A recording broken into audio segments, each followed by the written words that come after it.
Welcome to Bablu voice channel. महज सामीन ग्राम गंदे बर्तनों के ढेर से घबरा कर बीवी बड़बड़ाई, चिराग का जिन हमेशा मर्दों को ही क्यों मिलता है, खवातीन को क्यों नहीं मिलता। काश आज मेरे पास भी कोई जिन होता तो मेरा भी हाथ बटा देता।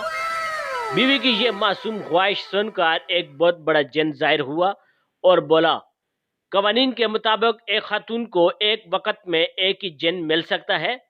हमारे रिकॉर्ड के मुताबिक तुम्हारी शादी हो चुकी है और तुम्हें तुम्हारा जिन मिल चुका है। उसे अभी तुमने सब्जी मंडी भेजा है। रास्ते में टेलर से तुम्हारा सूट लेते हुए ग्रोसरी से घर का सामान लाएगा। याद से तुम्हारे लिए सर दर्द की दवा भी लाजमी लाएगा।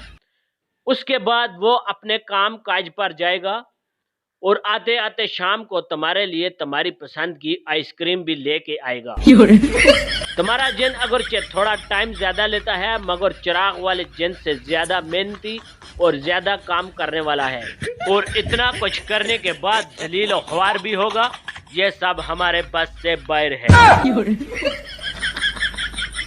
मुझे एक रॉन्ग नंबर तंग कर रहा था। कभी कॉल्स, कभी मिस कॉल्स, कभी मैसेजेस। नाक में दम कर दिया था। सब्र का फल कड़वा ही होता जा रहा था।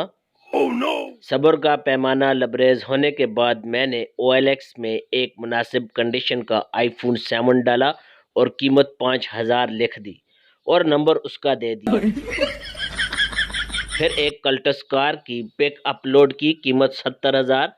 फिर फर्नीचर की तस्वीरें और राब्ता नंबर उसका दे दिया। फिर ज़रूरत रिश्ता के लिए एक खूबसूरत लड़की की तस्वीर लोड करके और उसी का ही नंबर दे डाला। वो दिन और आज का दिन यकीन करे 3 माह से ज्यादा हो गए और अभी तक उसका फोन नंबर बंद ही जा रहा है। इंज ते फिर इंज ही से ही साढ़े नाल पंगे।